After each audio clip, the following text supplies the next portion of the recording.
Hola, hi. One of the lessons that were really tough for me to learn was to not be so much enticed by how people appear, whether they are very, at the beginning, very warm-hearted or very charming, or what they say, but to really, in the long run, look at their actions.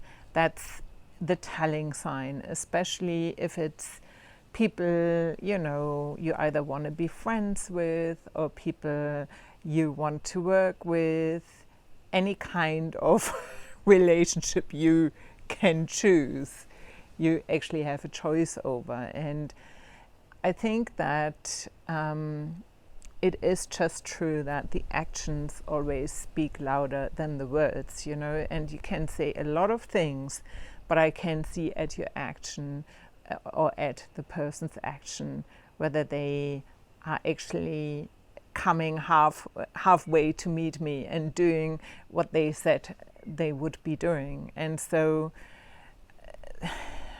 when I was younger, I would give endless chances, or would run after that person and always wonder, was it my fault? And luckily I'm not doing that anymore. I look at what the other person is doing, and if it isn't in sync with what my values are and how I want to be treated, which is with respect, then I don't see any point in really continuing this. Then I think it's better to look for someone who is willing to meet me halfway when we want to create something together, or whatever it is at the end of the day. And another thing, what I also find interesting, that often I just had a situation, where people said, so why was that person doing this? Why?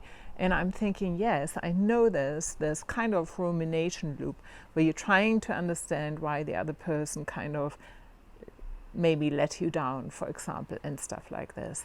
But it does not change in what they did, whether it was intentionally or whether it was not intentionally. If it wasn't intentionally, if that person just made a mistake, they always can come back to you and make amends and say, listen, I'm sorry, and then kind of not mess so much up the next time. But I think there are, and maybe it's different for everyone, but there are certain principles, and if those principles just aren't responding maybe to an email or responding to a text message or whatever it is, and when they are not happening, then you have a very clear picture that for the other person it obviously isn't as important, or they don't think it's important to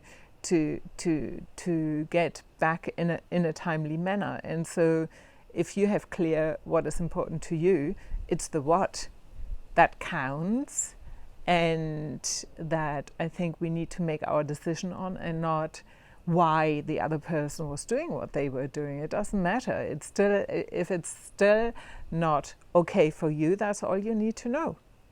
Yes?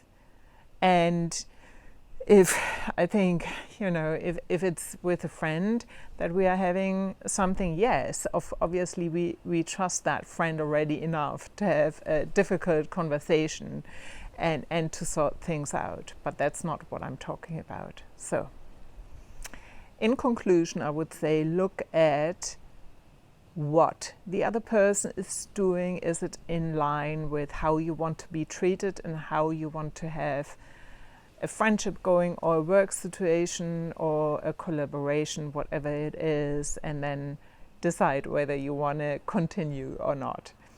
But look at the what. Yes, that's my take on this for today and for now. I would love to hear what you have to say to this.